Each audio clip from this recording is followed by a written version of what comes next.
don't understand how am I supposed to be applying that when I want to change the world. Like, how am I going to use these tools to fix everything?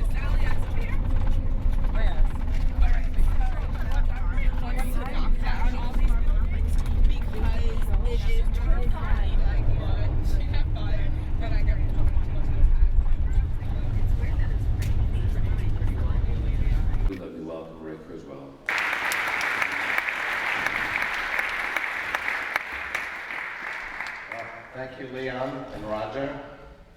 Enjoyed your comments very much, Roger.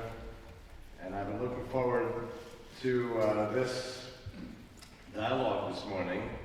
We've got lots of ideas, and they're not necessarily consistent, unless we do critical thinking. And that's really what universities are all about. And the deeper meaning of banality of evil is that the lack of critical thinking can lead to all kinds of problems. Evil is perhaps the most extreme example, but there are many examples, just the wrong political views, the wrong judgments, the wrong decisions that someone makes in their life. He thought that it would be interesting to show that because there's so much progress, and progress goes by exponentially, I got that. Therefore, technology that humans create will eventually exponentially grow to the point that we are completely integrated with them, which is a BS. I don't think we won't be integrated. We'd be dependent. Yeah. No, that's the problem. But he's saying integration. He's saying merging. But that's the problem. Okay, wait. This is the problem I have with these systems, though.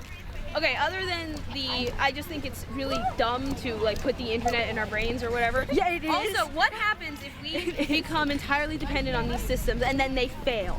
Yeah, because I'm not disagreeing with you. I'm just saying that was his point. I don't like it, and that's why I'm upset. Exactly. But that's where he's wrong about the whole idea that there's like one system, and that's the way it's going to be, and everyone's going to follow that. Exactly. That's why we're upset. You don't need to be upset. You just said something that might not be right. But like, I don't want technology fully integrated in me, but I want to say.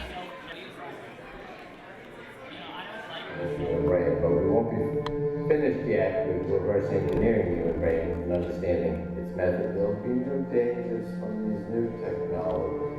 And I'm optimistic there'll be new dangers from these new technologies. Combine that power with ways in which machines are already superior. I'm optimistic harnessing all the human knowledge with new key structures.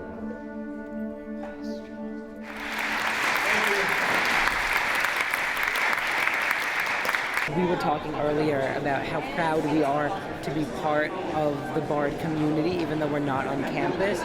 We are extremely lucky and proud to be part of this, just thinking about what it means to be alive and what it means to be human and why we're here and who we are at age 17, to have the opportunity, even not just to be physically thinking about it, but to be given the opportunity to think about it is astonishing, because we could have the capacity to think about these things but not be given an outlet, and BARD gives us an outlet to think about things far more mature than people give us credit for being able to think about.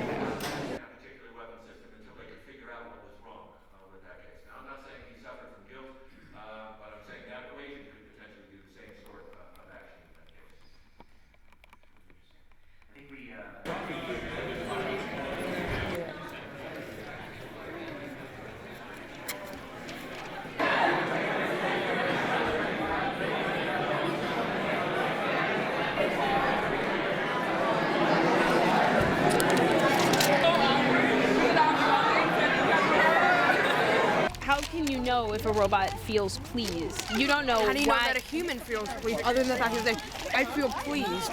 That's true. true. The thing is that what you define being pleased as will be different than how I define and how I feel it.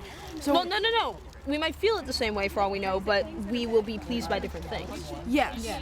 But not the same thing. Well, I mean, in the sense that.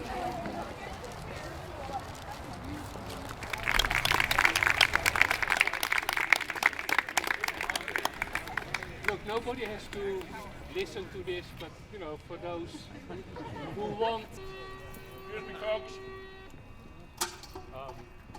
They're running away.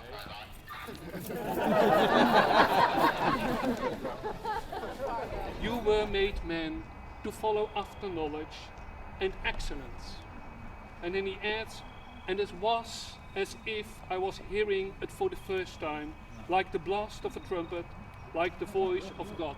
And it is that moment, it is exactly at that moment that Primo Levi knows he will survive Auschwitz, because he discovered what it means to be human, and he discovered that he had a soul.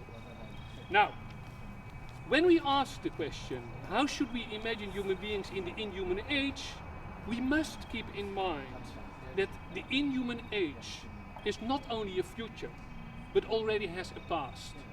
The following should never be forgotten.